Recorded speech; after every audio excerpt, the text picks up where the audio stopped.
Welcome back to the VariantCast on the Racial Draft Podcast Network. I am your host, Michael Ford, aka Loki Variant from Earth 718. I am joined by Randy. Which variant are you? I am Randy from Earth 0725. Hmm. And we got to open with a big question, the burning question of the week. Would you sleep with the female variant of yourself?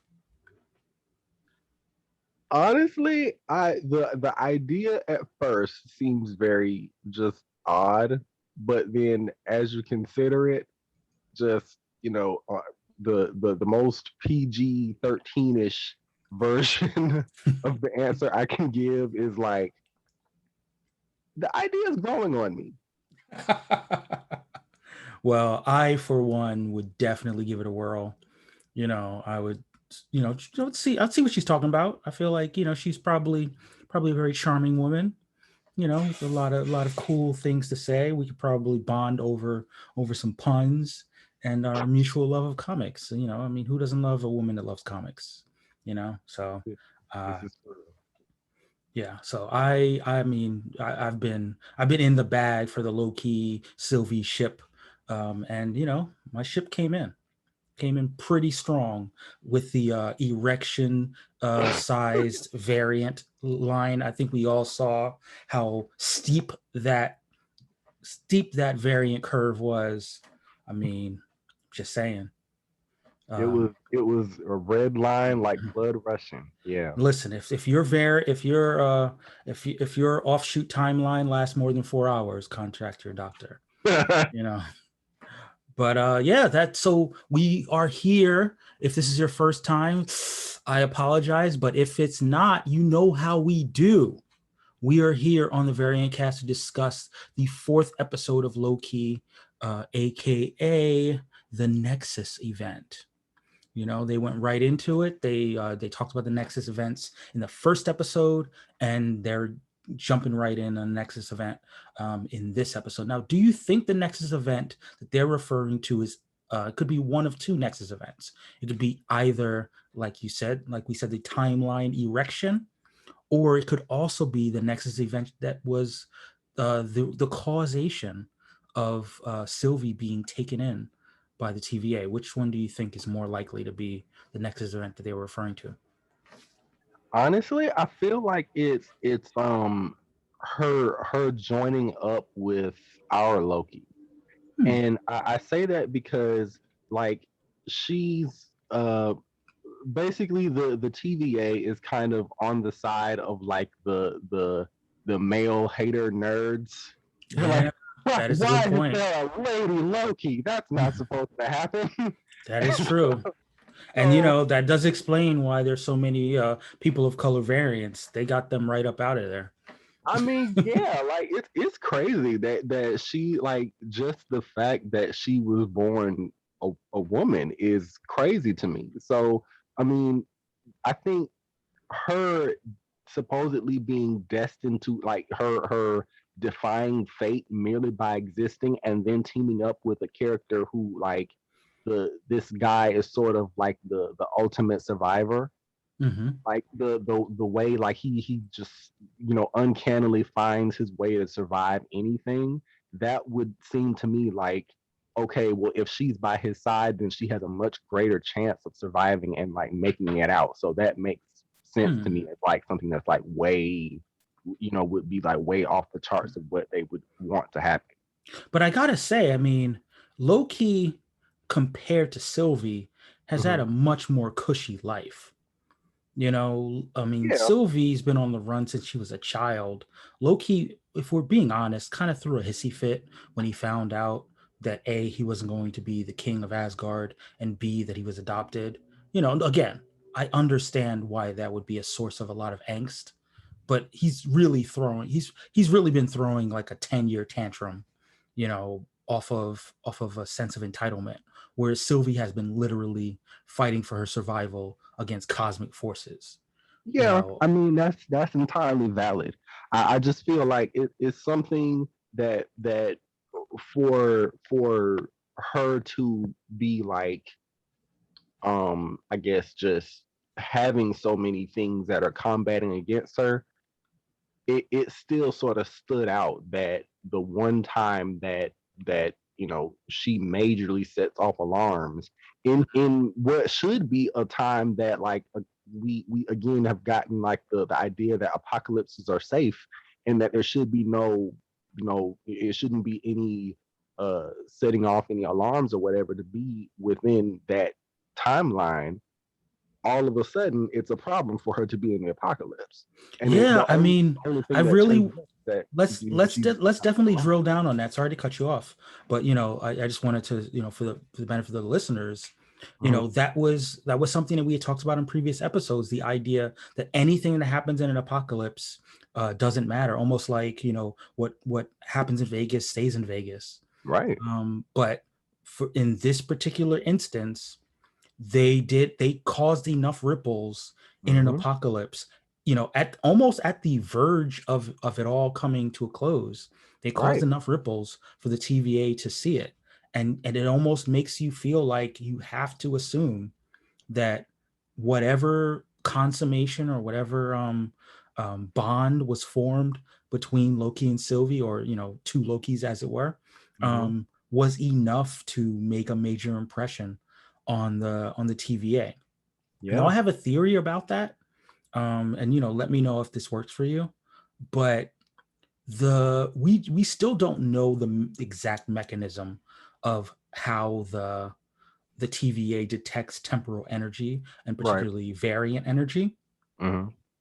If we think that they measure impact beyond just the impact on the timeline, but sort of kind of like a global impact, could it be that whatever the powers that be are, whether they're the time masters, or the timekeepers, or whomever, that just knowing that two Lokis have formed not just any old alliance where we assume one's going to stab each other in the back, but an alliance where there's mutual trust and there's affinity, perhaps romantic, but like the idea of a true bond between Lokis is more of a problem, or makes more of an impact on the universe as at large than anything they had previously seen before.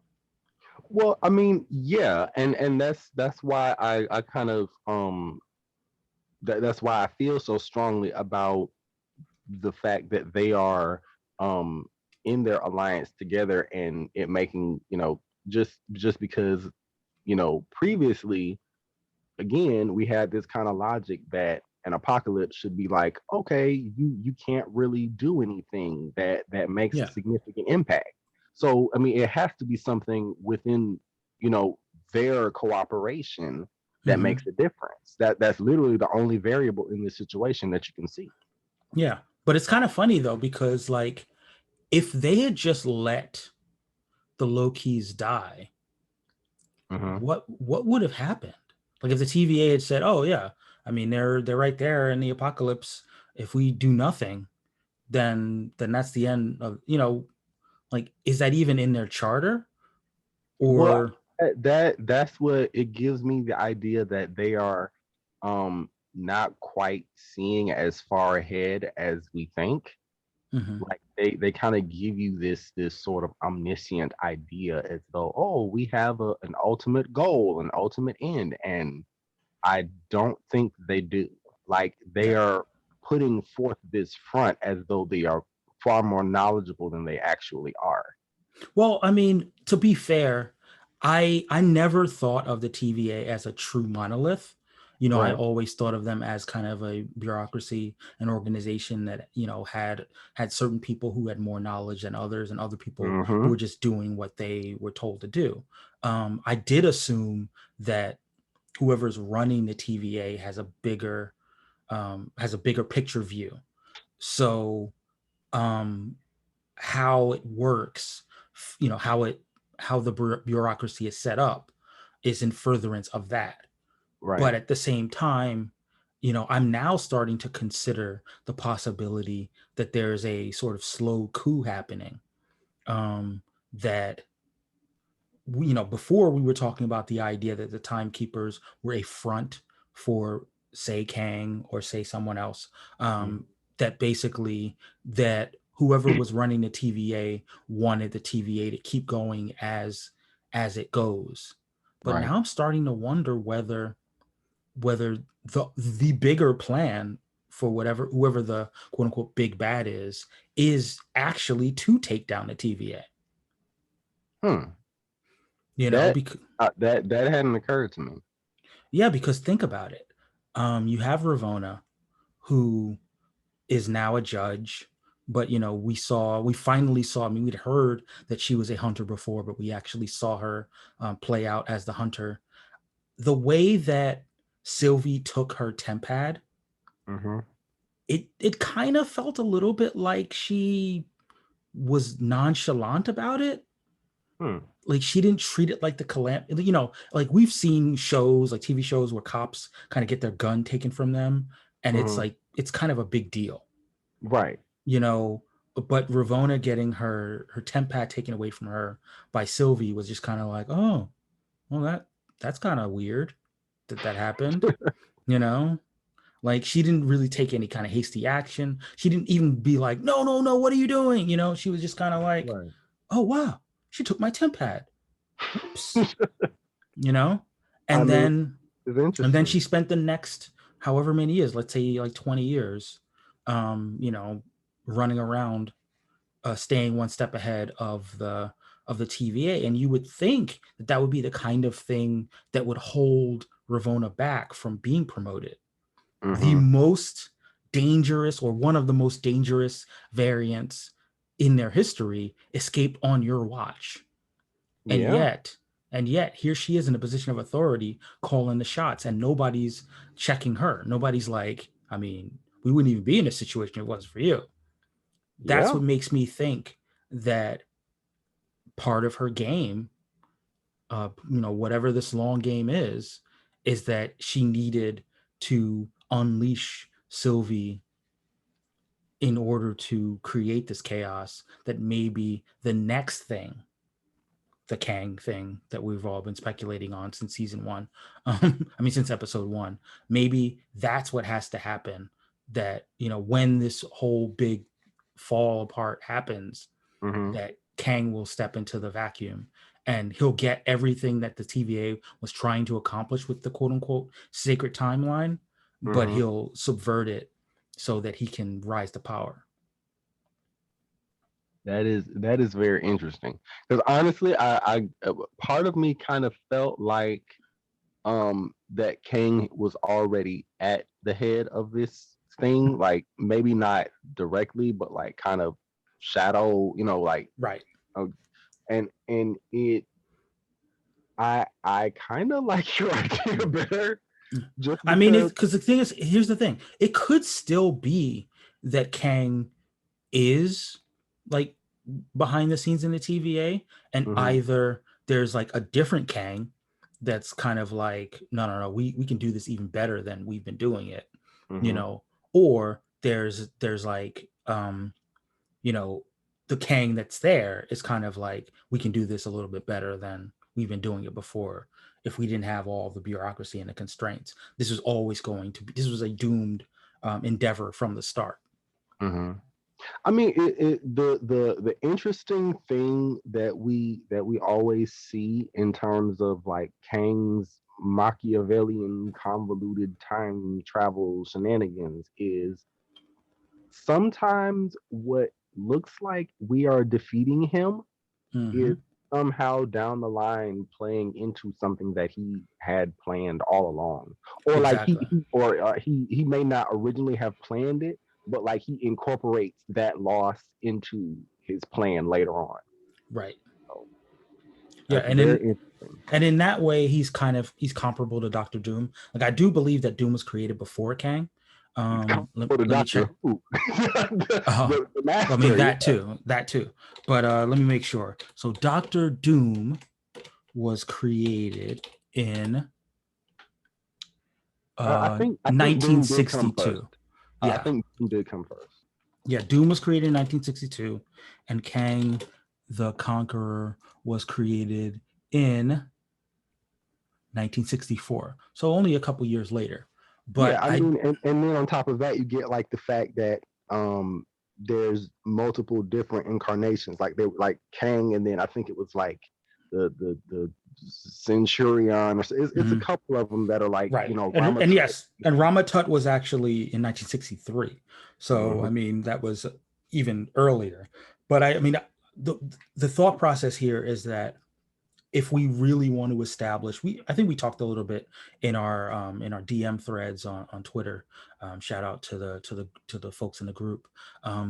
We talked about comparing Kang to Thanos as a big bad, and and one of the issues is when you're dealing with time, you can think kind of four-dimensionally. You can think in terms of, well, I could lose here, but I could win on another timeline, and therefore I'm really still winning.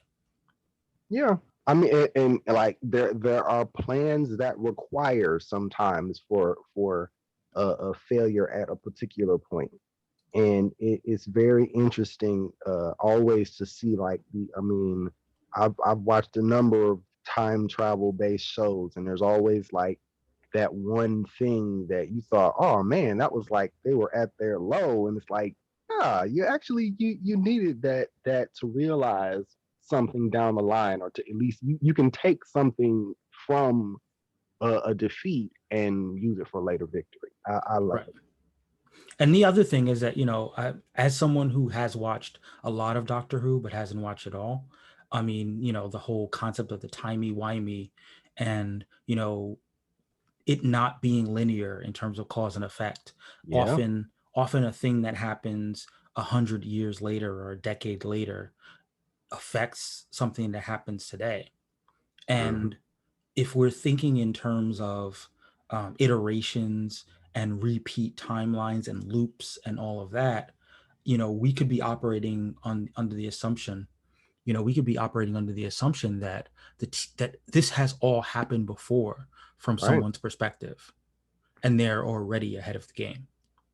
Hold up, before you answer, we are joined by TJ Stukes. He will be connecting in a second, but I would like to hear the all important question before you regale us with your thoughts. Mr. Stukes, the important back like I never left. King of the Negro verse was good. The important question here is, yay or nay, fall in love with your female variant? Absolutely not. What? You don't love yourself? Is this what we're hearing? You do not love yourself? Me, okay. Well, listen, here's the thing. You are a married man. I understand that. Taking that off of the board, though. Before you were married, before you were part of the lovely Stukes family, would a younger TJ Stukes have strolled up and seen this tall glass of water, this female version of yourself with the same kind of swag, the same kind of drip, and just been like, there's something about her. I honestly would have thought about it. Honestly, being real. But, yes. but we also have to add in the condition that she also made your same decision to go bald. Oh, not necessarily, Randy. But no. But the thing is, so I have knowledge that she's a variant. She's me, but and she knows you, and she knows you're a variant too. I think I'll be grabbing everything. All right, then that's what I'm talking about. Well, I'll be like, because whatever your level of game is, she's got that same level of game.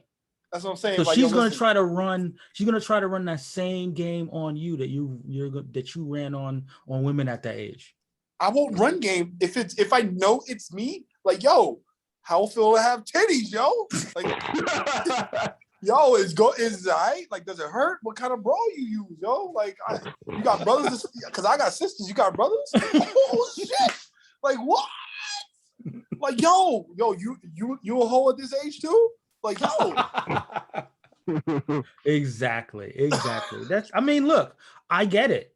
That's why I was on it. That's why I was originally on it. But seriously, so just to bring you up to speed, I was presenting to Randy my new theory that there is currently a coup happening, an inside job happening at the TVA, where I now believe that whether it's the main version of Kang or a variant of Kang, he has been working with Ravonna to set the TVA up, to engineer its downfall so that he can fully take over. Okay, if Carlos was here, he would say, TJ, you didn't say that. But my MTF, I said that two podcasts ago. I said that. I said Mobius, it seems like he's gonna realize something and it's gonna set it off and it's gonna be an inside job. The only one was no. And you agree, Mike? Randy, you was like, maybe, possibly. But Mike, you was the only one to say that makes sense. Because his attitude towards Ravonna was very sheepish after he talked.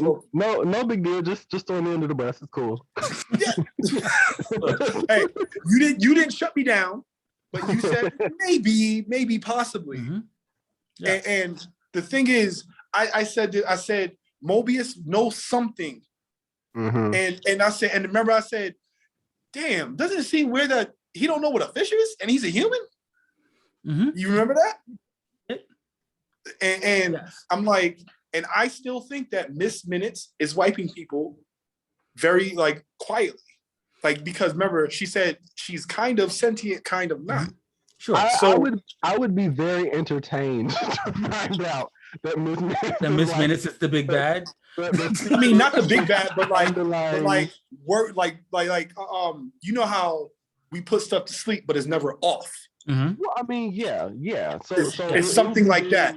Like while they're resting, she's like, okay, this needs to go a little bit deeper because he's remembering jet skis. Okay, I feel that. So you know what I mean? Right. So, but again, just to flesh it out just a little bit more, my theory is that, we saw in the first scene, in the cold open, that, we saw Ravonna back in her hunter form. We saw that basically she's the reason that Sylvie was running free. She let her go. And she still never explained. Right. And but here's the thing. And yet, she still rose up to the position of judge, despite being the cause of one of their greatest breaches. That raises several questions, right? I mean, typically, when you fuck up on that level, there's a price to be paid. Unless you're white. I mean, she's not white though.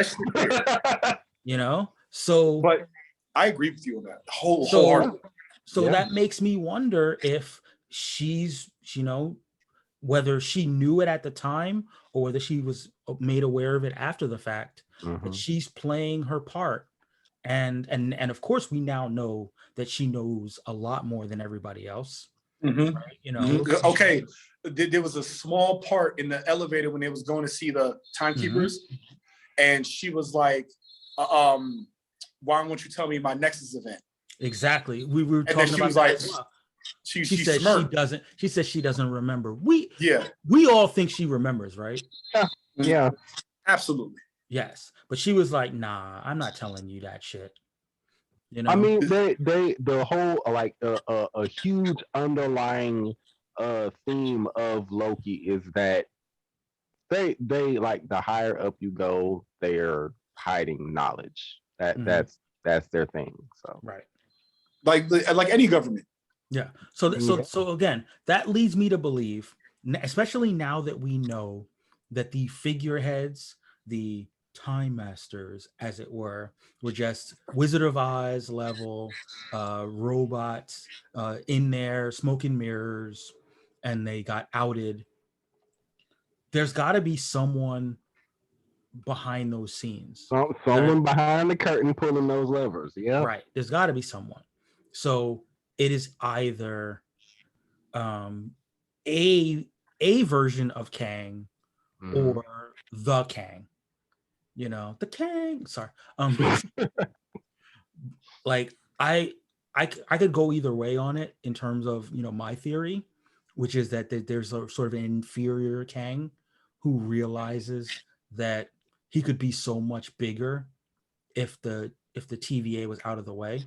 That the TVA took him only but so far, but he could get even further if there was no TVA. But I could also imagine a version where he's just doing whatever he can. This it's regular Kang, and he's just doing whatever he can to hold on to power.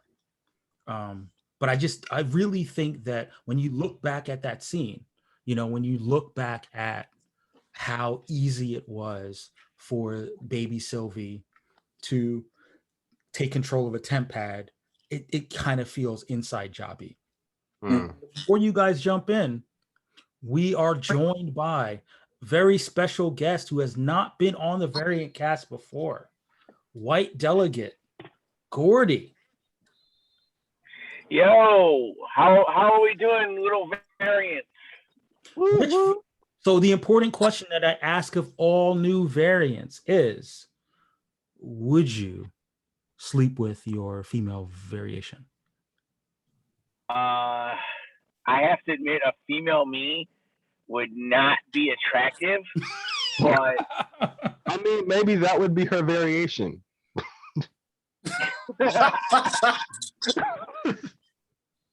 Listen, I mean, I've done some weird things in my day, but I would, for the good of the nation, I think I would have to take the old Pepsi plunge there and give it a shot. For the good of the nation. I feel that. Listen. We all saw the erection timeline that was created by them just holding hands. So could you only imagine? Go ahead, Gordy. I thought I was the only one who thought that was what was happening. Like I was like, oh, it was rising slowly. Look. Yeah, I mean, full disclosure. I watched this episode with a woman, so I was already like. I was like, yeah, I know what that's like. Oh shit! We're gonna cause some variations later. This is time before create my own Nexus event. Hey, girl, you gonna get pruned later with three X's in this Nexus event. But your quips, MTF, your quips. But no, so Gordy, the additional part of the puzzle that we've been talking through is my new theory, which is that TVA is an inside job. This attack, this Loki variant, has been engineered from the start by someone within the TVA to take down the TVA. And Ravonna was on board, and that's why she's now a judge. Your thoughts? I could see it. I like it. She's the sleeper mole agent for the big boss Loki at the end, because everything is going to be Loki. So you think that it's going to be a Loki? I think it's the crocodile, 100%. Nice. Don't never trust a crocodile. Yeah, I think the big boss variant Loki has realized that the only thing rarer than control of complete time is the female Loki orgasm. So that's why all of this is set up to put the two Lokis together. I mean, it all makes sense. Interesting. That is what we call a big bang. This Wow. motherfucker with his, yo, you got that Family Guy shit. Yo, you should write for them, yo.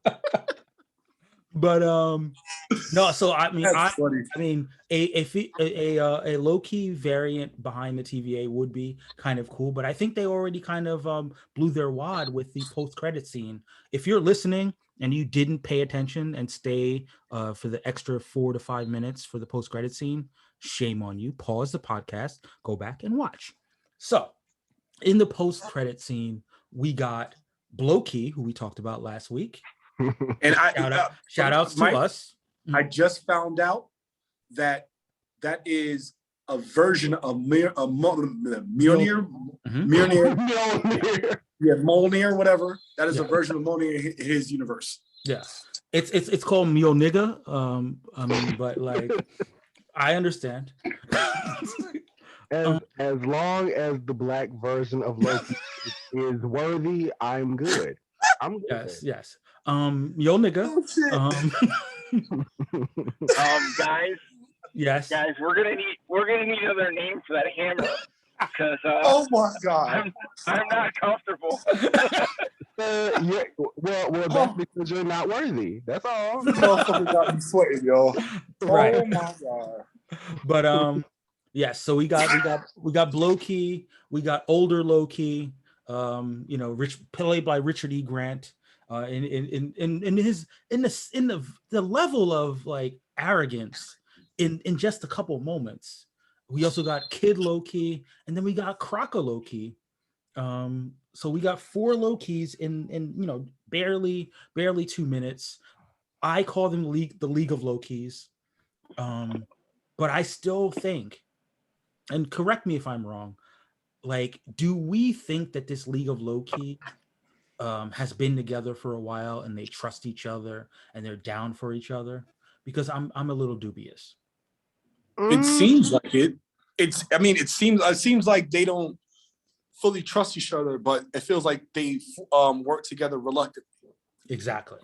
So I feel like they're a bunch of geniuses who are like, everybody else is stupid, and really the only way I can get this thing done is if I work with someone who is just as smart as me. What do you think, Gordy? Yeah, I think that we're going to see. We've seen the power of love, basically, when the two Lokis work together. So I think we will see these 4+ Lokis not be able to work together. Sometimes the cliche answer is definitely the cliche answer.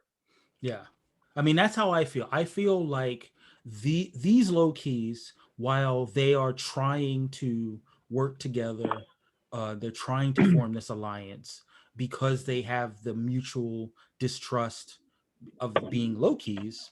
Mm-hmm. In every situation, they lose. But because we'll now have, our Loki, main character Loki, and Sylvie, who have this deeper bond, that's the secret weapon for this League of Lokis. I think that this is just my personal thing. Sure. I think that the next episode, they are gonna really be like, no, it's not. No, it's not. We got to do this. We got to do this. And they're gonna do the pinky in the brain, basically. Like the other one's a genius, the other's insane. Like, what the fuck are you talking about? You're crazy. No. I'm smart. You're crazy. No, I'm smart. You're crazy. Shut up.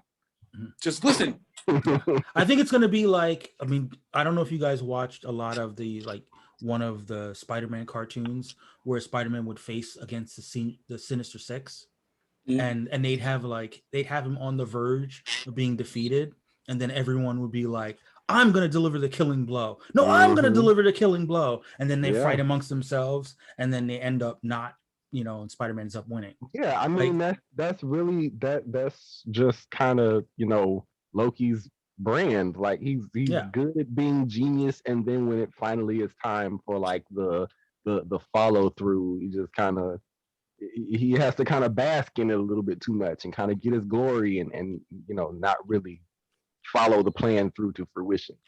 Right. And that's what I feel like we're going to see in this episode. I think we're going to, in this next episode, I think we're going to see that both the good parts of each of the Lokis, but the downside of them just not being able to get it together. And I think that our Loki is going to show up and be like, guys, like, we can do this. You know, we can cooperate. We can trust in ourselves.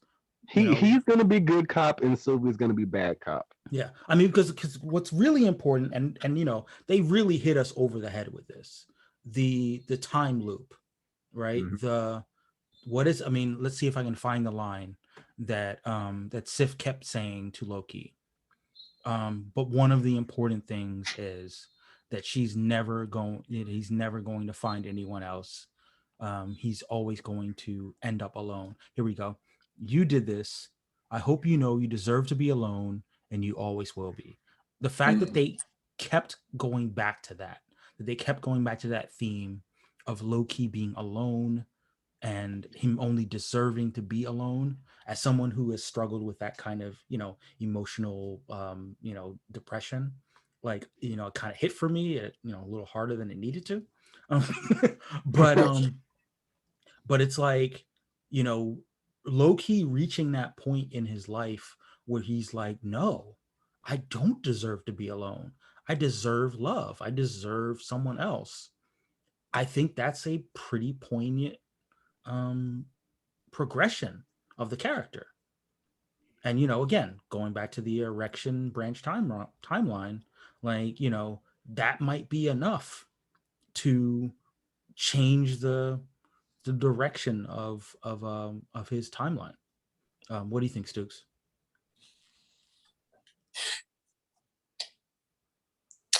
I believe that all this is going to come to a head by a Thanos style reveal of Kang. Okay. That's no, but what I literally mean, think. like I do think that, but I'm saying specifically on the Loki point. Like, the Loki, the Lokis? like on the the Loki point. Do you think it's going to really sort of hinge on Loki realizing that he doesn't have to be alone? Because that was his greatest strength and his greatest weakness. He got exposed heavy on both sides. I think that he's going to realize that Team Loki can be a possible thing. Yeah.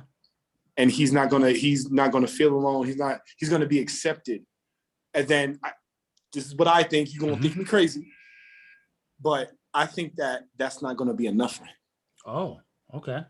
Let's table that for a second. You know, Gordy, do you have thoughts on this, on the Loki, the idea of Loki sort of finding community amongst other Lokis? You know, I want a sort of Tom Hiddleston Loki to unite all of the other Lokis in, you know, in whatever this uprising is going to be from wherever they're at. But, you know, as I said earlier, I think it's going to be a little cliche. I think that might seem a little too obvious. Marvel's always been great at subverting our things like this. And, you know, and now that they have Mule fella, I'll say. Mule partner.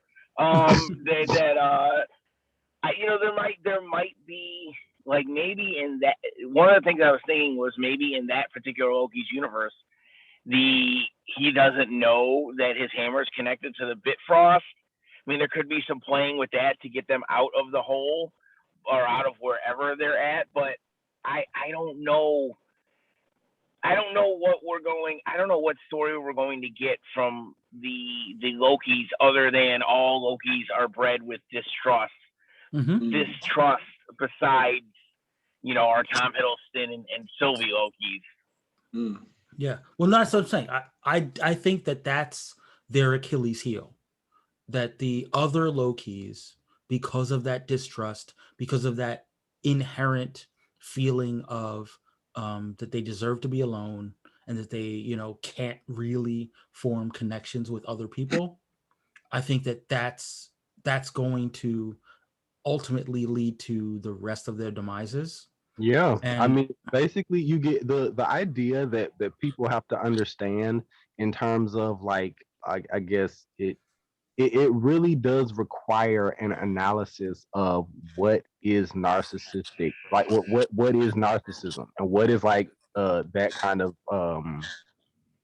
that sort of mindset of like what that entails, because it's not just like, oh, I think I'm so great or whatever. It's like you need that kind of reinforcement. You need the reassurance externally from other people telling you that you are great. And it's sort of an interplay of like these sort of fatal flaws that, I mean, in a purely psychological sense, it makes it almost impossible to effectively treat somebody with narcissism, because they are so like, they basically, it would keep them from even seeking a psychologist's help. Like it's that sort of fatal thing that keeps them from really being productive. It is a self-destructive sort of mindset. And just to add my own little personal prediction, I believe the likelihood of every other Loki surviving except for the black one, in like maybe the fifth or sixth episode, he's going to die. Like I think that like their plan is gonna seem like, oh, it's ingenious, it's almost gonna come to fruition, and then somehow, nope, it goes sour, and then like maybe Kang defeats them or whatever. But however it happens, it's going to cost the Negro Loki's life. look, I looked at, I mean, other than Crocodile Loki, Loki is number one on the list of I mean, I honestly, Lokis that I are don't going even to. think I don't even think we can necessarily count out the crocodile Loki, because I wouldn't put it past Taika Waititi to introduce the frog Thor. I wouldn't put it past him to introduce Frog Thor. And so if we get Throg and then Croco Loki in the same space, I feel like that's a possibility. Here's But the thing: like, if it was a dog Loki, he's right, definitely surviving through the entire show. You know, because white people don't play that. But Crocodile No, Loki. no, we do not. You don't kill the dog. Exactly. Listen, But you know, like Crocodile Loki, it's still like, you know, in the cards. Like there's no I, special kind of love for I would be crocodiles. I would be genuinely surprised if they did not give the opportunity to have a frog Thor and a crocodile Loki. Like literally everybody else there has a plausible kind of thing to say, like, oh well, Sylvie, she could show up again as the Enchantress. Kid Loki, we have the Young Young Avengers down the Avengers, yeah, line. yeah. Not Older old Loki, Loki though. Not older look, Loki. why not? I feel like he may not play a critical role, but I don't think that he's automatically a throwaway either. Like we didn't expect to see Wong show up over in Shang-Chi fighting freaking Abomination. Like, but I don't think they're gonna completely. Now, Black Well, look, Loki, I like, think he look, might. if we're gonna have Black Loki anywhere, he's got to show up in Wakanda. That's all. Right. Yes. Like, I mean, I would like to be proven wrong, but I don't think so. We might coincidentally, oh well, dang, we couldn't think of anywhere to have him show up again, and so just kill him off, and everybody's gonna be mad, and we're just gonna have to move on and deal with it. all right. I mean, that's fair. I think that it's highly likely that unless we get new Lokis, additional Lokis in the next episode, in episode 5, Mm-hmm. yeah, the Black Loki is going to be the first one to bite it. That's just how the game is played. First and possibly only one to bite. That's the sad part. Yeah, that's probably true. That is a good transition point, though. So before we all paid attention and stayed tuned into the post-credit scene, did we I assume we all thought that that Mobius took the L? Yeah. You know, Stukes is shaking his head, so I'm going to unmute Stukes and find out. Like, Stukes, you didn't think that that Mobius took the L? I did not. So in the trailer footage of the mid-season trailer, he's driving a car in a field. Oh wow! Okay, spoilers, but go on. And it's in the trailer. It's literally in the mid-season trailer, and it's just for a split second. You see him driving, and then you see the field. I looked at that. I fine-tooth comb, man. That is prime Fast and the Furious cross marketing, clearly. But go on. And I'm thinking that pruning displaces the person, or displaces them, or put them in a period of time that they were in mentally before becoming part of the TVA. So I heard a lot of people saying that, and while I'm sympathetic to that idea, I just think that if we think about what the TVA is trying to do and has been trying to do for however many years, it has at least been hundreds of years that the TVA has been doing its thing. It can't just be that they don't have an appetite for killing.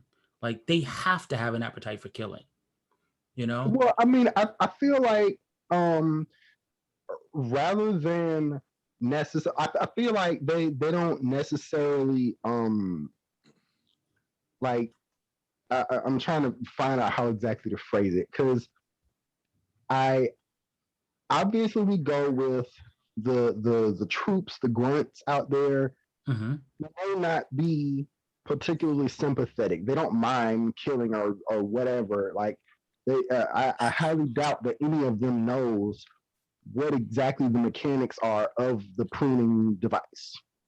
I mean, but they had to be told. They had to be told what they think the pruning is, right? Well, right. But I'm saying they could be told the pruning is like destroyed, removed, displaced, whatever. I mean, I think what I do think happens is that they possibly move those atemporal or anachronistic things to a place outside of time.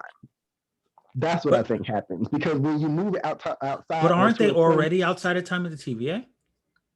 Well, but all of that stuff is not going to be like showing up in the TVA lost and found or something like that. It has to be somewhere outside of, like, you know, some something atemporal that allows that to not interfere with the timeline. Because when you create a new timeline, you do have to find somewhere to put that matter and that energy and stuff like that without it interfering with everything else. Right. And here's where I would agree.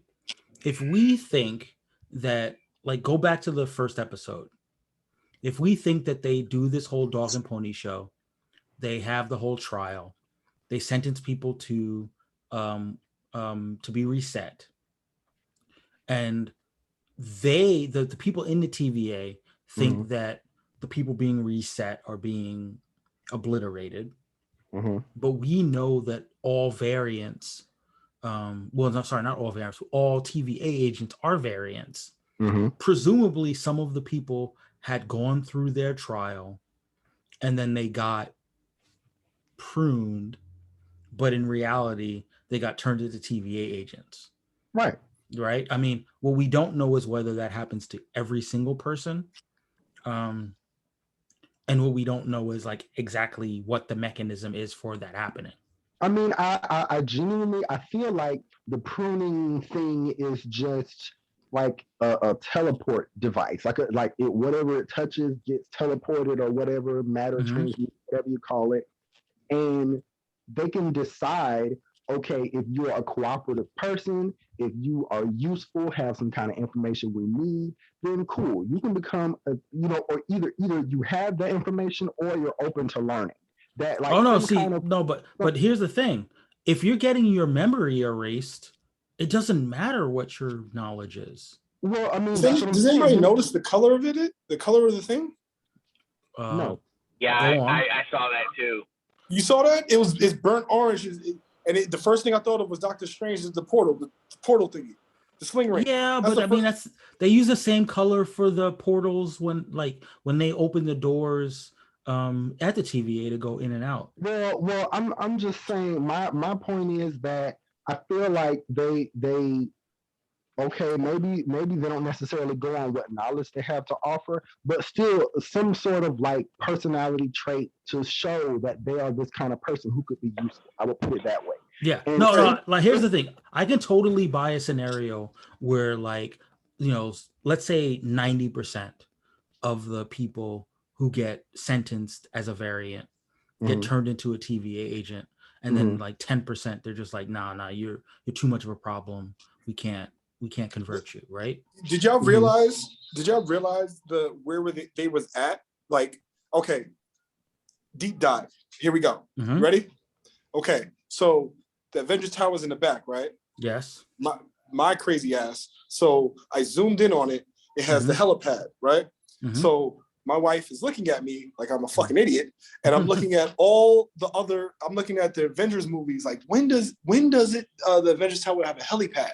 So I'm thinking, like, I'm looking at it. I'm like, okay, Age of Ultron. Yeah. The only one though. That's that. Before that is nothing. So I'm thinking that where they prune Loki, that's a place where the apocalypse of the apocalypse happened. The top apocalypse. Yeah, like Sokovia apocalypse, friends. Yeah. So I'm thinking like they're putting in there.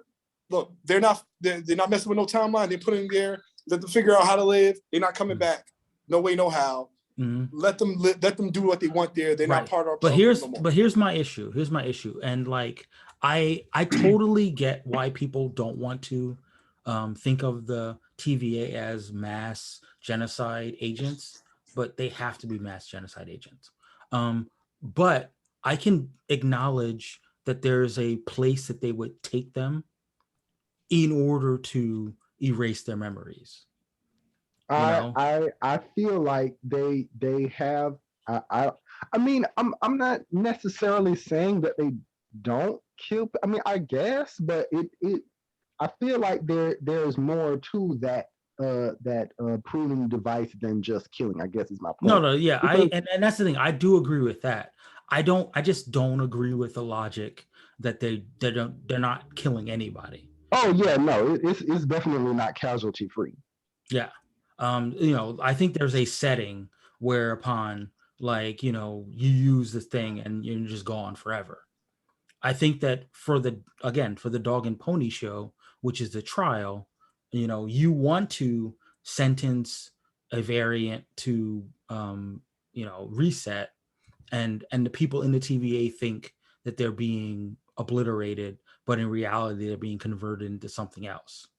And I think that it's possible that there's a little bit of a time gap that you get pruned, right? You go to this place, and then in a certain amount of time, they reset your personality, and turn you into a TVA agent with no memories of the life you had before.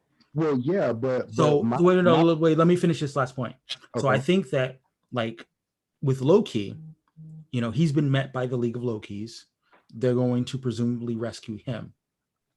But I think that he now knows that Mobius is scheduled to be deleted or reset or whatever, and sent back out into the TVA with no memories of what came before. And that he says, oh, no, we have to save Mobius. I like that idea, and I could maybe see that the reason that the rap album Loki's are there is because the process maybe doesn't work on Loki's, because Loki is pure chaos. So that's why they're sort of trapped in the land of misfit toys there. Mm-hmm. Well, the reason why I mentioned the teleportation function on the pruning device is because I feel like some of them are. I don't know if it's something that would be like particularly Loki is immune to it or whatever. I think they possibly just like put them in this space outside of wherever they can reach anything else. So do It you feels think like an extratemporal jail. so do you think, Randy, that it's the place that the League of Lokis is only composed of Lokis? I don't, but I feel Okay. like it's composed of other people who are kind of like, we just don't know what to do with them. So we Okay. like they're dangerous, or they're like a wild card, and so we want to just like not let them get access to somewhere where they could affect the timeline. Okay. What about Mobius though? Oh, Mobius is in trouble. He in danger. No, I'm saying, do we think Mobius is dead? No. No, but he's not gonna just come out unscathed either. Okay. So, again, before the post-credit scene, I thought Mobius was out. I thought we were like, oh shit, it's a wrap. Mobius. Now I think that Mobius is in another kind of like limbo state, scheduled to lose all his memories. But like I said, I think that our Loki is going to try to find Mobius and bring him into the fold. Now, whether he's on the same plane that the other Lokis are, or whether he's going to have to escape, go through some kind of portal, additional portal to find him, that remains to be seen. I do think that a big chunk of next week's episode is going to be going through like what's true and what's been a lie for the TVA, and then we'll learn kind of how the process works, including the process of turning variants into TVA agents, and that should be fun. Yeah, I mean, because we've already like eliminated the idea of the timekeepers as like the actual big bad. So clearly, you have to like go back behind the scenes and like see who the heck is pulling some strings. Yeah, well, yeah, that's and the the thing. timekeepers are out of it completely, Right. though. So even if we don't find out who is pulling the strings, we'll at least find out the process. Yeah, we'll at least find out like what was laid out, the lies, what's actually happening when they say what's what. Like I still do think that there was a multiversal war. Like I don't think that was a lie. right. I like, as far as the idea that the timekeepers reorganized time into the sacred timeline. Well, Let's talk about it. I feel like it's kind of like in Doctor Who, the Master. He like there was an actual war that happened. Yes. But the Master takes advantage of the chaos, right, and like stakes his little claim to try to like build up his empire. And we get he's fine with these different temporal anomalies or whatever, but certain things that don't fit into his design, that's what he tries to get rid of, or like anything that could potentially like it's just something that he is just kind of liking being in control, not necessarily that you have an end plan, but just liking to have the reins of what's going on. Right. Yeah, I mean, I mostly agree with that, but I do think that what we're going to find out in this next episode is like exactly how much of what the TVA mantra is full of shit. I don't think it's gonna be all full of shit. I think there's going to be a lot of stuff that is true, but I think that the rationale for it, the underlying morality behind it, all of that's going to be challenged. And I think that that's how we're going to realize, what we already know, which is that Ravonna is a villain, and that the TVA kind of has to be stopped. But again, based on my earlier theory, even though the TVA has to be stopped, there's a second play in taking down the TVA from within. We have been joined by Carlos. Carlos, I'm going to try to bring you up to speed as best as I can. First off, the most important question of the week. Would you hook up with your female variant?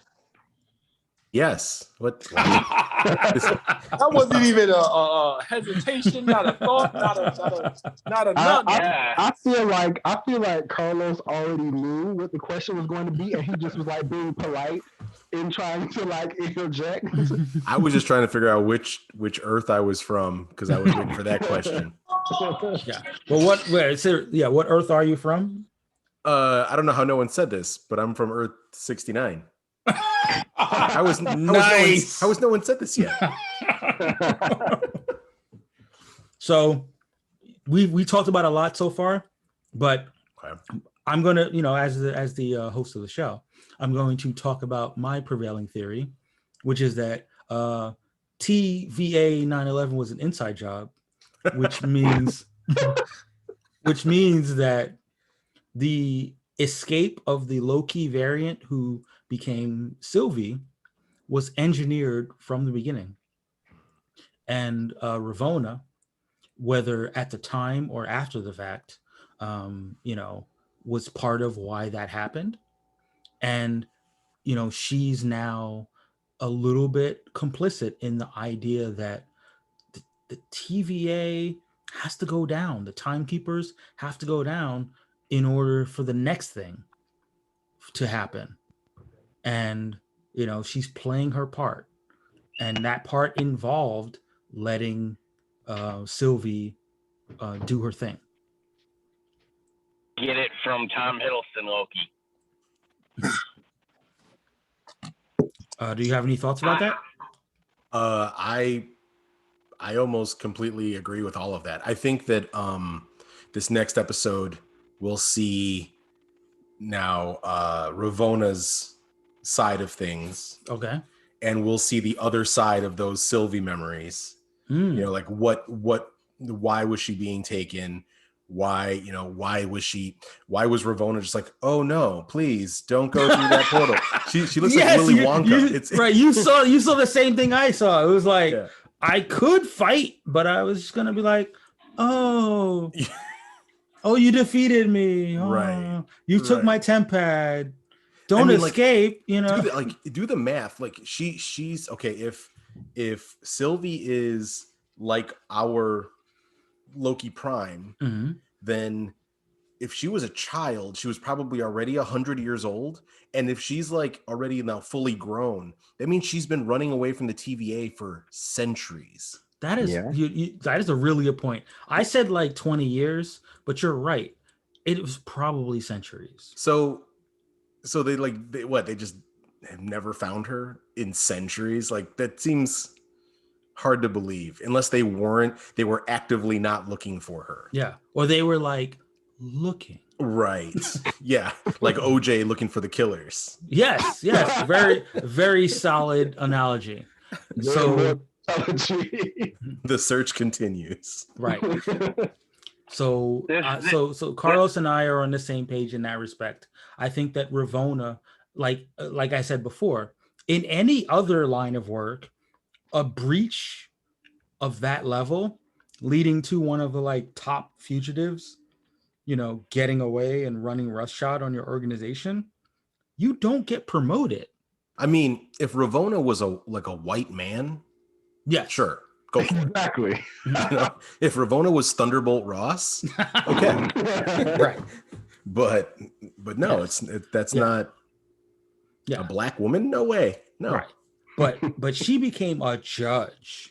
Right. Despite the fact that her like worst security breach is still out there at large. Mm-hmm. That suggests to me that whoever's in charge thinks that it's not a big deal.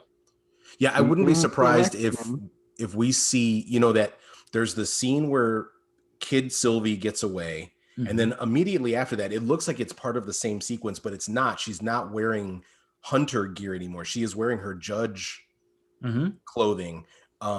And she looks very like trepidatious about moving into going into the timekeepers. Yeah. Like I think we're gonna see the other side of that. Like you think you want to see the whole conversation that she has with them? I think this, the penultimate episode is kind of the one where you have to show us all your cards, like that's true, so that we're invested in the climax. So right.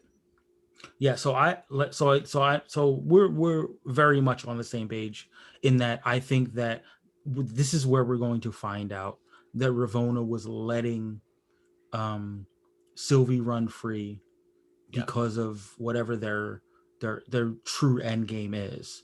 And I think it's going to be that, they've been at this for hundreds, thousands, however many years. It's not the best way to ensure whatever they've been trying to ensure. This whole sacred timeline is too much work, but they can't bring down the TVA. They need a Loki to do it because, that's what Lokis do. They cause chaos. They cause mischief, but they needed to set someone up to be the fall person. Exactly. And that was always going to be Sylvie. And once that happens, then the real Kang, the Kang, Kang of Conquering, who may or may not actually be the timekeeper currently. It may be like Kang 1.0, who wants to be Kang 2.0. I haven't figured that 100% out, but he's like, I can't do this if I'm the bad guy, but I can do this if Loki's the bad guy. So Loki brings on the TVA. I get to step into the void, and I get to control time with all the knowledge from the TVA. But who is he selling who does he need a bad guy to sell to then? There are no peers of the TVA. Everyone that's working there is brainwashed. That is a fair point. That is a fair point. That's why it's a Loki variant. I actually think it is the Black Loki variant. That's the bad guy. Of course, it's the one white guy on the show decides. Of course, when a crime is committed, I think it was a black guy. Cosmic authorities are on the lookout for a large black man, heavily armed with a hammer. I'm just looking for the Loki that fits the description. Okay. Loki in order. Wow. And then because it's Marvel, I want them to set all the nerds off and just name him Beta Ray Bill. Everybody be angry. Oh, that's funny. In the criminal justice system, there are Lokis and Kangs. I mean, like, what if it's a situation where, like, so the moment that is that sticks with me from this last episode is when Sylvie has Ravonna dead to rights, and Ravonna says, "Do it." Yes. Like it and that looks like that face that she's wearing, and maybe it is just they took one of 50 different takes and this is the one they liked, but it does look like I'm tired of whatever this is that I'm doing. Like just prune me, like just send me back. Right. But what if it is like a situation where they want the multiverse, they want the sacred timeline to unravel, to unleash Kang? What if Kang's a prisoner of the multiverse war? Interesting. In the timeline. and what if he's being held and they just need the multiverse to crack the one verse to fall apart. Right. So in that case, who's the they though?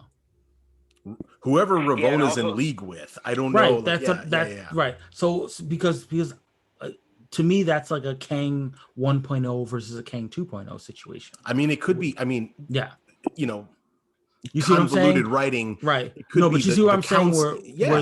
Where there is a Kang who's like the best Kang would be if there was a full multiverse. This is the constrained Kang of there being one universe, But wouldn't he then want to let the erection timeline go? Like because that's, I mean, that was like the game breaker right there. Would have been, I mean, that seems in comparison to the other ones we've seen, the boner timeline was gonna rip everything apart. Yeah. I mean, not exactly. He might not believe that, like, because he might not want the Lokis to take over the timeline either. What do you think about this? Go ahead. About this one? What's up? Kang 1.0, right? Is masking the TVA to train other Kangs. Train other Kangs. Like variants. No, I get it. Yeah. So they're all Kangs. They're all Kangs. In some form, like Genghis Khan. We're all related somehow, some way. We was Kangs. Kang. We was Kangs. We was Kangs. We gotta call Ja Rule. I mean, I wouldn't hate that if part of the programming was, to lay down, Kang Foundation. But I mean, from a listen, 2 episodes left. At this very moment, it looks like Ravonna's the big bad, but I don't think the story works if she's not in league with someone else. Right. In other situations, like, in other of the shows, we've talked about how you don't have to undercut the villain because they're doing their own thing. But this is a situation where we know that she was just a hunter. Right. And unless we think that she always knew what the game was.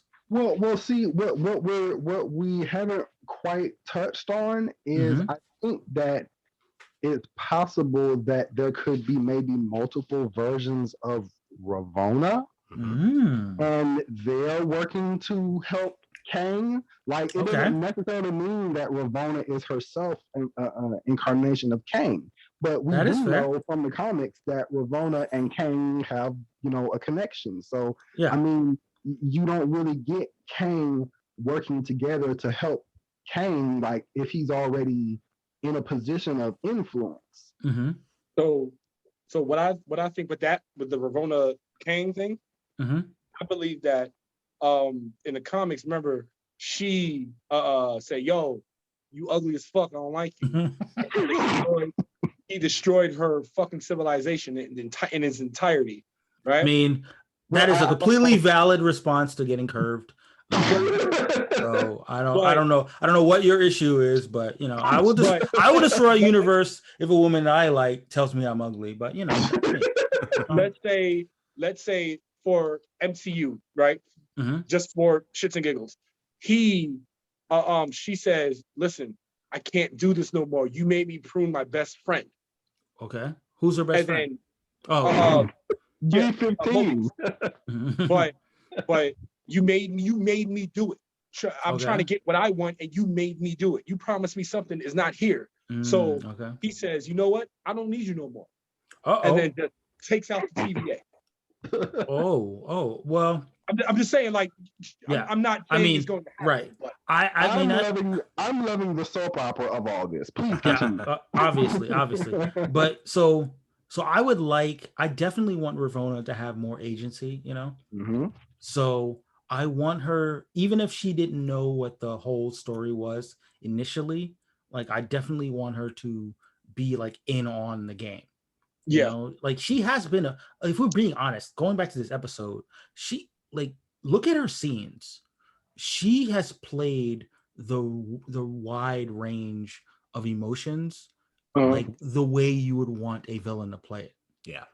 So like, I don't want to lose her as a villain. And I definitely don't want to make her a patsy. Right. Is there only one judge? No, that's probably other judges. There's a lot of judges. She's the only judge that we've seen, though. Yeah. Okay. Here's my only thing about Ravonna being evil is, and this is a more meta thing, I can't see the first 3 Disney Plus shows all having evil women. Why? Wait, who was the evil woman in Agatha, the power broker? Okay. Yeah, like I can't the see thing about it- another. But the thing show about where it the is that they're reveal not is evil, though. The thing about it is that they're villains. Yes. You just but won't, we- you won't let go. You won't let go of good Sharon. I love you. No, I'm just saying that they have a point. Yeah, that's what I'm saying. Like we've done this. We've played this game. Like, you know, you're a villain, but people like will listen. They'll like hear out what your rationale is, and as long as your rationale is somewhat cohesive, or you know, coherent, then we'll be like, all right, well, I mean, you're bad, but I mean, I'll hear you out. I'll figure out what you're standing for. I just sort of think that Marvel's going to subvert it because it's the same beat again, and I just don't think that we're going to get that same beat in another story. And there's going to be something. I mean, maybe it's not my dream of evil Black Loki, but listen, there's been a lot of jokes. There's been a lot of jokes that I can't participate in on this, so you have to give me on this one. Yeah, you can't say Kangs over Good job. No. I'm sorry, Carlos. You missed out on Mule Nigger. Oh no! Miss out? Yeah, you missed out. I was like Magina, yeah. Black Loki is wielding Mule Nigger. Okay. You know, okay. like worthy of using the N-word. Not everyone is. Yeah. So the whole key is mule partner, I think is what I is my variation. That's my variation. But no, but I do hear where you're coming from, Gordy. But I just think that, you know, you want to make sure that whatever your character is, whether heroic or villain, that their motivations are valid. So we need to find out why it is that Ravonna would be on the side of whoever the big bad is. Yeah, I think she's still forcibly on the side of the big bad. No, she's not. It's like reluctant. It's not. That's like, what I'm saying. Like, if it's reluctant, that's not as strong as if she acknowledges that what she's striving for and what they're striving for, like, makes sense. You know? Because I genuinely believe that she believes that what she's doing is the thing that needs doing. Yeah, I genuinely believe that. Yeah, like I think, I mean, it seems to me that she's working with Kang. That to me kind of is difficult to kind of wrap my mind around, because I don't really know what end they would be working toward, especially if the goal is like to subvert the TVA. I'm not quite sure what their goal would be, because, like, you know, they're governing. Like, it's not like, you know, if not for the destruction of Loki's or whoever, they would be like fine. No, but that's the thing. Like, if we look at what the TVA does, it never stops. Yeah, it never stops. Like, there's one timeline, and anytime someone steps out of line, they have to hop in and eradicate the timeline. Like, that is a full-time job. Like, you can't do that with one person. You have to do that with like millions of people. Right, but that's their model for all time, always. So I mean, do they really want to be out of business? I mean, they say like they're working toward a sacred timeline. What happens to the variants if they finally do reach the sacred timeline where nothing ever diverges and everything goes as planned? Like, what is the that end part? goal? That part we don't know. I think the X factor that we can't. That would inform what we're saying here is that we don't know is the nature of pruning. We don't exactly understand what it is. So for all we know, Ravonna had been pruned before, but remembered everything and then worked her way back up to becoming a judge so that she could carry out a plan. We don't know. We don't know what it is. So our theories don't quite me have and enough Kev information. agree that it's similar to Doctor Strange magic. Not the same, obviously. Like a sling ring? Like a sling ring, because it shares the same color, it shares the same style of transportation. Well, the Asgardians already made clear that there was not really that much of a distinction when you advance far enough. There's not enough of a distinction between magic and really advanced technology. So Right. And fucking Randy, I love you. Except that the sling ring doesn't. Can you go to different timelines Dimensions? in the sling ring? That's Yeah. never you can been go to tested. you can go to different dimensions. I mean, the people sling that are ring. using the sling rings are puny humans, so maybe they Facts. can't do it, but somebody else could. Yeah. No, but I get that point. But what I was trying to get at is that if you even if you acknowledge the technology, you still have to acknowledge kind of like the overarching goal of what you're trying to do. Mhm. And if what you're trying to do is continue to prune these errant and rogue timelines, then it's not the kind of thing that can just end, Right. MTF, yeah.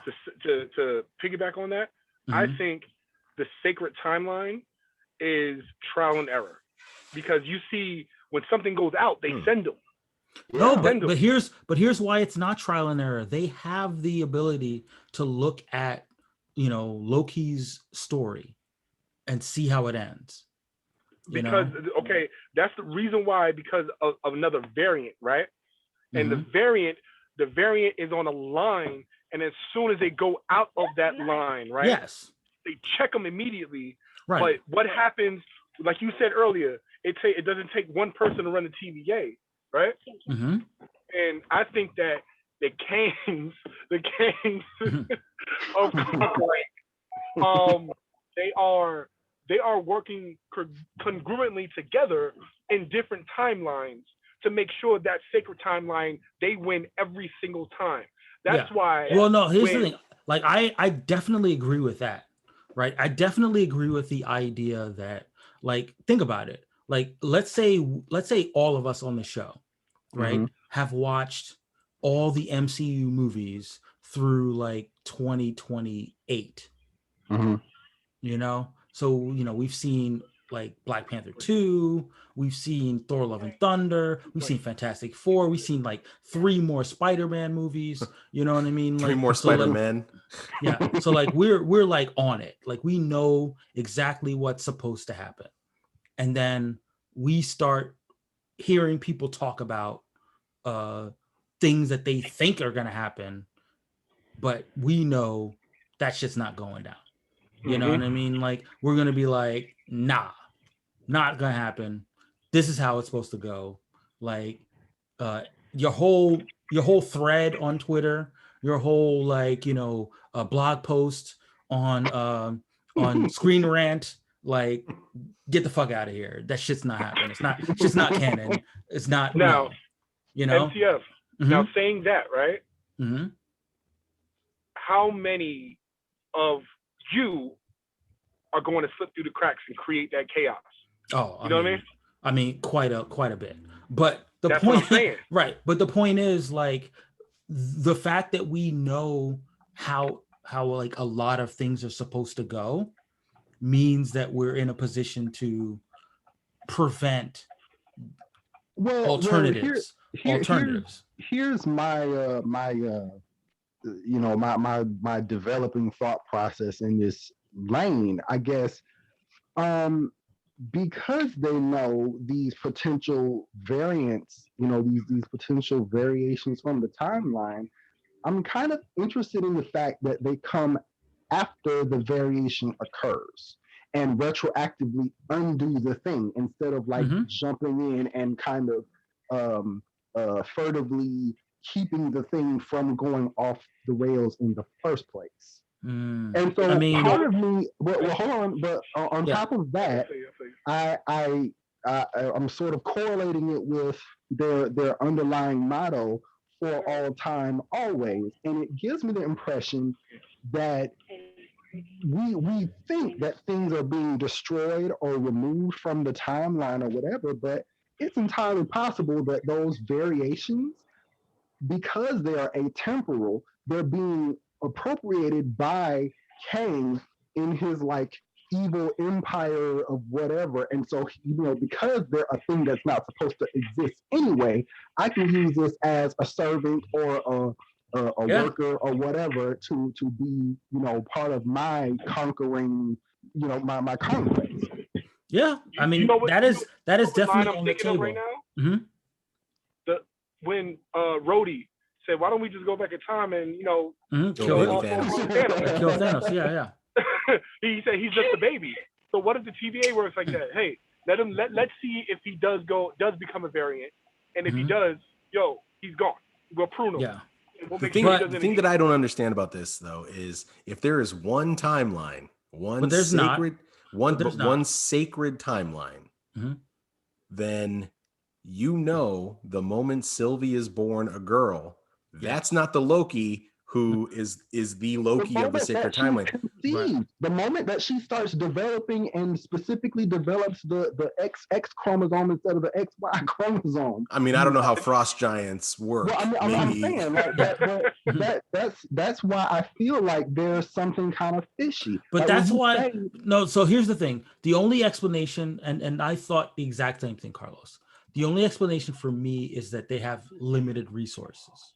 So yes, like you said, the moment that Loki is born female rather than male, that's a problem, right? But it doesn't become a temporal problem, potentially, like a red line could grow into another universe problem for a little while later, and therefore, from a process perspective, they'll get to it when they get to it. That like so like just in that entire however long she was alive, let's assume it's been decades and not centuries that Sylvie was alive before she was taken. She never did anything that caused a branch timeline. It's crazy. That's apparently the assumption, right? The assumption, or not, it's not that she didn't do it, but their technology that detects the branch timeline was not activated. Yeah, their threshold was not reached.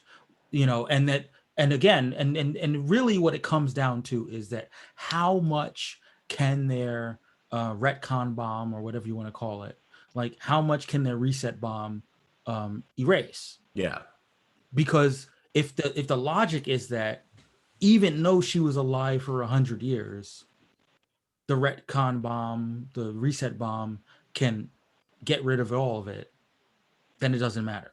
Yeah. Because the key is it's not based on actual time as much as it's based on variation from what they have determined is the natural flow of things. The way I've been looking at it is like a basketball game, right? Yeah. You've got a basketball game and there's two teams, and whoever's winning at the end of the game is the winner. And if it's a blowout, then it's a lot harder for one play to change the outcome of the game. But the further along in the game you get, and the closer the score, a turnover changes the outcome of the game, or a made shot changes the outcome of the game. And so that's how I figure, like, when they're talking about like the different units they are from a red line situation, I look at it like how close are they to tying the game? Yeah. But if the wrong team shows up to the game, it should be a problem immediately. Yeah. Right. But no, I mean, and listen, I'm more on your side than not, right?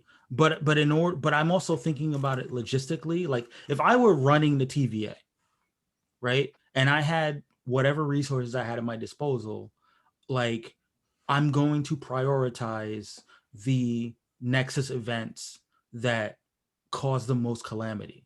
Yeah. Where someone shows up and is like, 9/11 is supposed to happen. I'm going to kill all the 9/11 terrorists and 9/11 doesn't happen, like that's a thing that we have to like intervene on, right? Because that's a huge ripple. Not or like Thor's brother's black this time. Exactly. You know what I mean? Like we can get to that later, right? I wonder how long he was on the run. I want to see that scene. Hey, Ravonna, I was just noticing this new Loki. He's black. Wow. Wow. Oh, wow. He's really black. With Carlos's basketball analogy, now in my head, I've just made him Patrick Beverly. 100%. But you see what I'm saying? Like if the overall outcome, even if we acknowledge that in this timeline, like, Trey, what's his name? Trae Young. Trae Young played in the game when he wasn't supposed to play, right? Like you still have the possibility that the game doesn't change, that the outcome of the game doesn't change. I'm glad you guys like this basketball analogy, because it was like when they turned up when the Loki were about to kiss and it was creating the erection timeline. Yeah. The erection timeline. We had this discussion in the thread, like, why did that happen? If they were still going to die, why did that happen? But in my basketball analogy, it was like, okay, yes, the blowout is still happening, and this one play isn't going to determine the outcome. But if you're looking for highlights and not overall just like the run of the game, and like suddenly like Tony Snell did a 360 dunk from the free throw line, you would be like, damn, wait, what the hell was that? I've never seen that before. Exactly.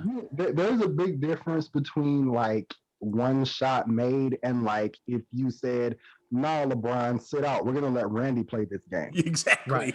Well, that's exactly that's what I was trying to get at. Where it's like, so like that Trae Young wasn't supposed to play in the game, right? But looking at the whatever machine, they're still going to lose the game, right? So like you can intervene on that game later than where like something happens that like immediately changes the course of events.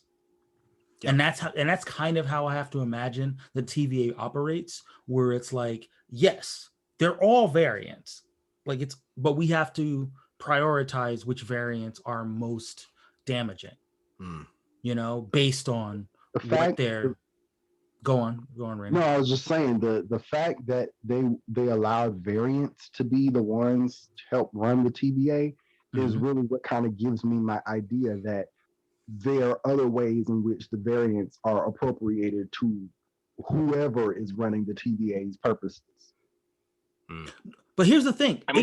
It totally makes sense. Like if I were running the TVA and I needed people to run the TVA, why not tell like I don't have to erase their memories. I could just say, all right, so your choice is I can eradicate you from existence, or you could work for the TVA. Like, well, if you're erasing the memories, you're almost guaranteeing loyalty. Fair. But I'm just saying, even if I wasn't going to erase memories, I would just say, look, we had to eradicate your timeline. So you don't have a place to return to. You created this divergent timeline, and our choices are to either eradicate you as well, or you could work for the TVA and correct history. If your entire timeline has been destroyed, why wouldn't you choose Oblivion? I would choose the TVA. I mean, I don't think everybody necessarily would. If all of your family, here's the thing. One, I'm going to ask around, and two, I'm going to open it up to the listeners. Carlos, if your choices are Oblivion or working for the TVA, what are you picking? I mean, like, it is really easy to say I'd pick the TVA, but you do have to fully honor Randy's hypothesis. Everyone you know is dead. Like your children, your loved ones, everyone you've just been told is dead because of you. But there's another version of you that's out there living the best life. But literally the version of you that you consider to be your prime self can never interact with them. Yes. You can never go back. So it's like you basically you lost them whether or not whether or not they've been pruned or whether or not like what specifically happened. You know that you can never go back to them again. I could never go back to them unless there was some sort of secret invasion. Dun dun dun. I mean, but here's the thing. Like, all right, and then my wife in the other multiverse is like, weren't you black and a woman? Like, so I'm gonna tip my hand. Like, I'm not married, I don't have kids, or any of that stuff. But like, if I found out that there was a timeline where I don't do did, it's a scam. Don't do it. It's a scam. If I found out that there was a timeline where all that shit happened for me, and I just needed to preserve that timeline. Like that is motivation, like that, there's a better version of history where things worked out for me. Then I will let some other version of me handle that. My reality is gone. I'm piecing out. That's it. Yeah, I'll admit, if I find out there's some other reality where I'm like, Bill Gates, I'll admit I'm probably going to be pissed off and hate that reality. I'm like, fuck that dude.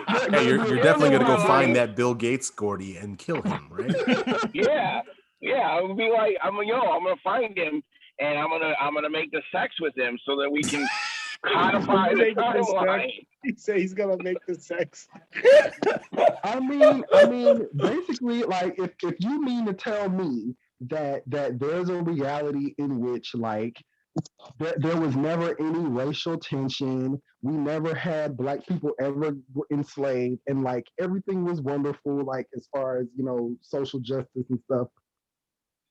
I mean, why would I like that? That's something that's beyond my reach. Why am I so concerned about preserving the timeline of something that literally means nothing to me? Like it's a thing that I'm like far removed from. Especially because just because that timeline exists doesn't mean that's the one that's going to be preserved. Well, no, right. No, I get that. But I'm just saying if you found out that is the one that's going to be preserved, then that's the incentive to... Okay, MT, I'm going to ask you, bondage or oblivion? Wait, say it again? Bondage or oblivion? Oh, I mean, I'm rarely picking oblivion. Like, especially...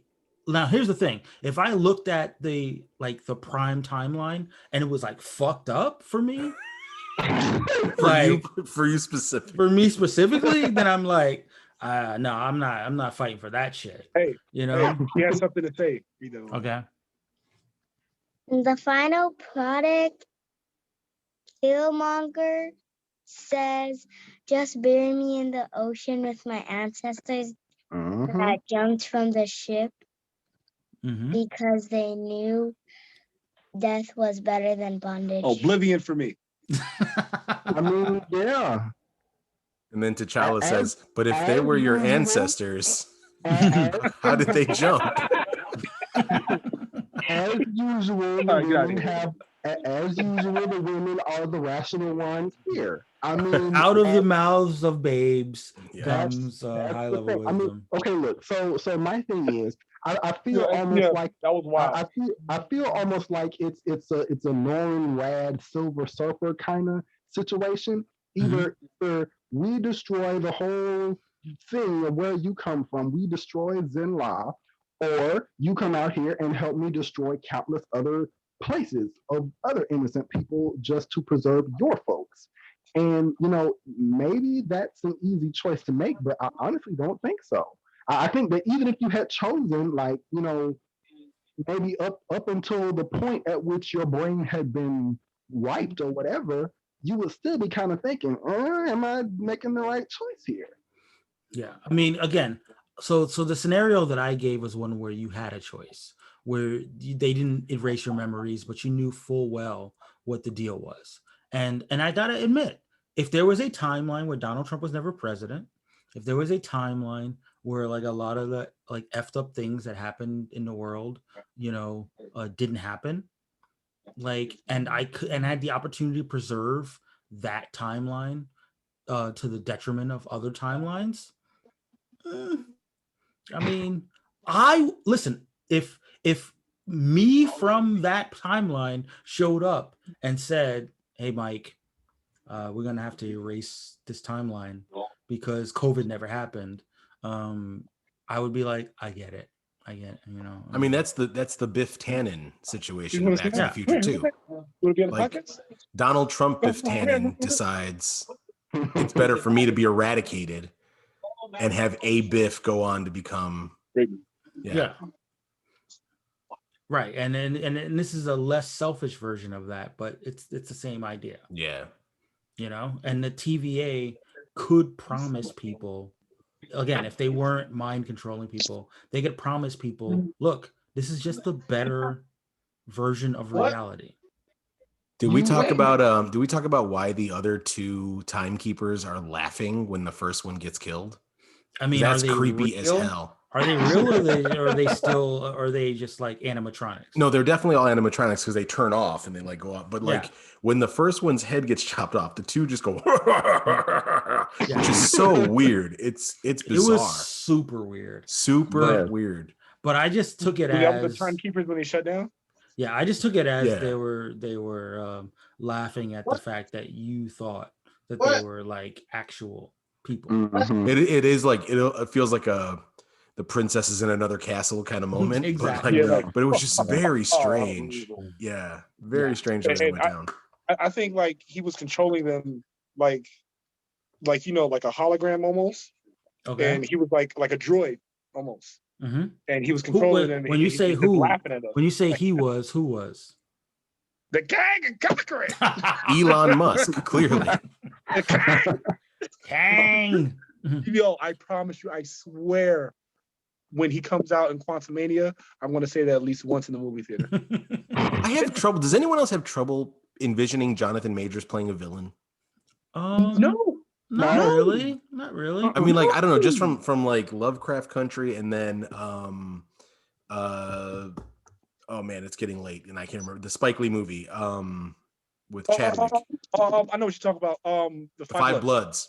Yes. Like he's just kind of got like he always has like a concerned, like almost puppy doggish face that you're like, I mean, you're always on his side. Same thing about Michael B. Jordan, and then like he was Killmonger. Like he's probably just going to be like a sympathetic Kang.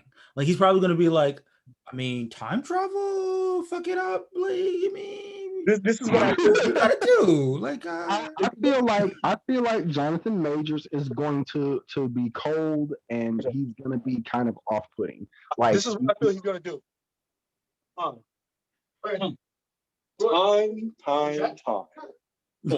I run time. I'm Kang the Conqueror, motherfucker. I feel we're gonna get a really disturbing performance, and it's gonna feel like almost like a I don't know, like a ruthless businessman or like a mafia boss or something like that. That kind of like composed and like really I don't know. I feel like we're gonna get a really, really great performance out of him. Okay, so here are the two reasons why I have trouble. Jonathan Majors, to me, like I have right now, I have a lot of trouble seeing him being like that chilling a villain. But also the way you're talking about like a off-putting performance. This is happening in an Ant-Man movie. Like it's like the lightest weight of all of the Marvel franchises. I think he's going to be a contrast to that though. I'm ready for it. I don't know if I'm expecting it. So again, I think this falls under the dilemma that I was talking about a couple minutes ago, which is that like if you found out that there was a timeline in which like all great things were happening and you were running shit, like you have to believe that that's the best timeline and that fuck every other timeline where that doesn't happen, including the one I lost. Yeah, and like sorry Randy, like if you were like, oh shit, this is the timeline where I never make anything of myself but like a version of you shows up and says don't worry about it, I'm from the timeline where like you solve all the world's problems, you know, I like like you eradicate all the isms, and you know, like yeah, some people die. I mean, you know, it happens. But like, you know, at the end of the day, like it's just a better, more utopian world than Well, Yeah. in you that live in. case, can we switch? Can the person? Well, that's what I'm saying. Like, would you serve? Like, would you be an ally of the other version of you who's from the reality where like good things happened? I Would mean, you? But would you if- say? Would you say that like there's a prime Kang, and there's like not his subordinates but his co-workers? His council of Kangs. Yeah, yeah, I mean, his other counterparts. And I right. feel that they will be, like I said, working together. Mm-hmm. And the reason why I call him Prime Kang, because he's a Kang Mm-hmm. who came from the end of time. Right. And Right. so, But even that's the thing. I mean, end of time is like an impossible concept to wrap my mind around. Like, I don't want to think about the end of time because what does that even mean? But like, if there's a reality, if there's a timeline where things are awesome, and I was the reason that things were awesome, yes, there's going to be a part of me that says, I mean, I'd like to hear that out. I'd like to find out. You're still gonna have that Norman Rad kind of feeling about like, yeah, I'm helping do this thing, but also the price. Like, I mean, that's basically what we get from the Silver Surfer. His whole comic run is like, Mm-hmm. you know, I'm saving these folks, but also at the same time, a whole lot of other people have to pay for merely existing in the wrong place at the wrong time. Yes, and that's the thing. But I think that from an actor's perspective, like being able to play that role, being able to play a character who has had to grapple with that choice, Mm-hmm. gives him, you know, gives him that depth. That well, I mean, you have to kind of get to that place, personality wise. I mean, even like characters of that kind of cosmic, you know, timey wimey sort of nature, as far as like the Doctor, the Silver Surfer, like they do kind of have this sort of emotionally distant thing about them, like where they, you know, when they encounter humans and like when you hear them like talk with humans and stuff like that, people are kind of like, oh, I was, you know, kind of wrapped up in like the awesomeness and the superpowers and whatever. But when I kind of see how you how you rationalize and what you're willing to sacrifice, oh, okay, you're making me rethink, you know, how I perceive you. Yeah. So let's pull back to the show a little bit, because you know we talked about the League of Lokis a little bit, and like, what do you think that the various Lokis like had to sacrifice or did sacrifice in order to end up in the sort of purgatory realm that they're in right now? I guess I'll start with Carlos because Carlos is the newest. What do they have to sacrifice? I mean, I think they just all get pruned all the time. Okay. Like, I mean, Mobius says, we've pruned you more than almost any being in the universe. Mm-hmm. Like, Loki is, for some reason, a linchpin of the sacred timeline because he's chaos incarnate. Right. Which also, like, chaos is another kind of... Wanda uses chaos magic. Right. Loki is a chaos being. Like, chaos is sort of a theme that's kind of repeating itself in the order of the timeline.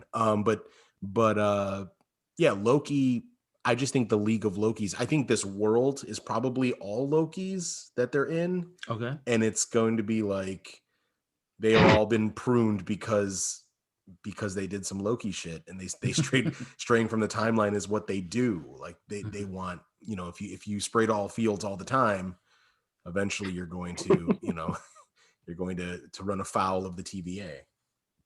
Okay. What about you, Stukes? Sacrifice to be in the void, basically. I'd say that okay, let's Let's start with Loki. He stole Mjolnir. Oh, of course. Oh, duh. And he was able to just pick it up, huh? Yeah. He like literally, he was a Negro, like, hey, I see a hammer. Let me get it. Right. And then you're stealing. And you know how that goes. But I would say there's a whole bunch. There's like Kid Loki who probably stole a crocodile, made him talk. I don't know. And there's the classic Loki that I'm very interested in. I think he's the elder of the Lokis, not the smartest, but the eldest who's been through the most. Okay. And so I think that he's been there day one, and he's like, y'all are crazy. He said, we can't get out of here. There's no way. He's lost all hope. You see, I think it'd be kind of funny if he like lived his life somewhat in the straight and narrow, and then like right at the end of like super old Loki like stepped out of line and was like, "Fuck." Yeah. No erection timeline. Yeah. I hear that. I think that all the Lokis that have been prone to that era, they are more valuable alive than dead. That's why I think they're there. Okay.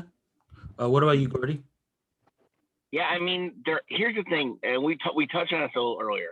There has to be some reason that, I mean, the moment that the Frost Giant has a darker Loki than what they expect, I don't understand why. I don't understand why that entire timeline isn't immediately nuked. So there's got to be some kind of story there, or some reason that these Lokis needed more seasoning before they got pruned. Wait, listen. Wait. We're not going to talk about a black Loki, a white Loki, and some seasoning without taking a beat. I mean, there's definitely like a black ice joke there with a frost giant, a black frost giant. Yeah. Okay, look. So I feel like the reason why Black Loki was pruned is because all his life he had to fight. Yes. And when we find he's a variant because he is worthy to lift Mjolnir. That's why. Okay, like so that. On top of that, I mean, I just it's just very entertaining to me that the idea of the older Loki kind of being closer to what we know as like the 60s comic book. Mm-hmm. Yeah, the Jack Kirby Loki. Uh-huh. Right. And I feel like I think that Michael's onto something, that he probably was like the closest to that, like the sacred timeline of what they wanted Loki to be. And then he sort of like diverged somehow, and they were like, yeah, no, that's not okay. And so we just like moved him out of the way. And I don't know, it's just I almost can't even think of anything for Kid Loki, just because he's a younger version of the character. So he's definitely Gen Z Loki. He's probably on TikTok, showing like doing his little low key tricks on TikTok. Listen, my old ass loves Megan Thee Stallion, like blasting Olivia Rodrigo. Exactly. But I mean, if you like, we should probably wind it down. We've been on the show for a little bit, but if you guys have any final thoughts, now's the time to bring it in. You ever mess with mines? This is my station right here. All right. Yeah, this is my station right here. For the YouTubers and the and the people on Patreon, you can see Stukes' whole "I will take over the world" command center. And Lady Stukes, Stukes variant. Randy, what are your final thoughts on the episode? Y'all better enjoy Negro Loki while he lasts. He is out. He's the first one out. Loki. He's the first one and the only one out. Y'all better get your little Loki jokes in. Enjoy. The first and the only one to be gone. Sad to say it, but I genuinely see it. Walking Dead rules. As soon as they meet another black person, Loki is out. The curse of T-Dog. Oh man! Speaking of Walking Dead, shout out to the actress who played. She was on Walking Dead. Her name is. Wait for it. Her name is Kaylee Fleming, who played Kid Sylvie. She had. Yeah, she was on Walking Dead playing Rick and Rick's grown up child. Oh, yeah. Came from the bottom. Yeah, the little Grimes baby. I'm sorry, Gordy. I think we were on Gordy's turn. Yes, for last we are thoughts. in Gordy's turn. Gordy, bring us home with your final thoughts. Tie a bow on everything. Listen, I'm excited to see where this goes. It's been fun. I think that Marvel's gonna. I think Randy's wrong, and that our Loki is not gonna die. But I think Marvel's gonna do him dirty. Like, he comes from a timeline where Mule partner is only available to be picked up by the most unworthy or the. Oh, wow! Shots. The person with the lowest credit score gets the whole. Oh no! Low credit score key. See, I feel like you all have gotten used to me not being here, and like I can't partake in so many of these jokes. But no, I should have expected that. I really think that the Loki rap album is gonna lead to something fun, and I don't think Ravonna is gonna be evil. I think Ravonna is gonna be manipulated somehow, or be something that isn't another Marvel evil woman. Wow, that is okay. Let's get some evil dudes. All right, Gordy, I want to rub your belly. Wow. Wow. Well, that's disturbing. Did Stukes just offer to make the sex on me? Is that what that was? That's what he did. An erection timeline. What is this nonsense? Well, I would be remiss if I didn't mention the fact that. By the way, just so you know, this whole belly, this is the sacred timeline now. This is the thing that's real. Well, this is a great episode. We had a lot of theories. We're only a few days away from figuring out like how these theories play out.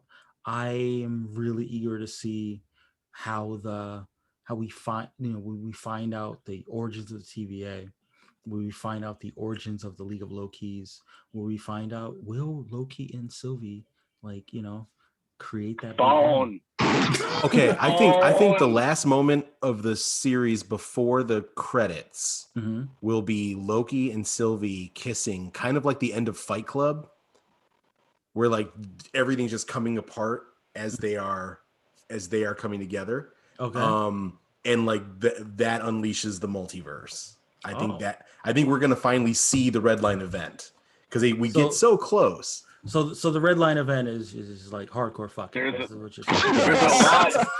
I mean, but there's like a lot in there about Sylvie and getting close, guys. I said it earlier. The Loki on Loki orgasm is the herald of the apocalypse. I mean, like it from like in all seriousness, like it is like the character who is doomed to be alone. He's always alone. You're going to be alone forever. And finding a companion, and it's someone from another universe who shouldn't exist. Like it is chaos upon chaos. It's several layers of chaos. It's a parfait of chaos. And I think that'll be your final moment of this season will be the two of them finally coming together and it exploding the timeline. I think that's. I've been known to explode a couple of timelines in my day. But that's just before the credits, and then after the credits will be off-screen voice asking Ravonna like, did everything happen according to plan? And she'll say yes, and then that'll be the end of it. I like that. I like that. Well, we have 2 episodes left, listeners. And we have 2 episodes left, panels, and hopefully you'll join us next week where we will not eradicate the timeline.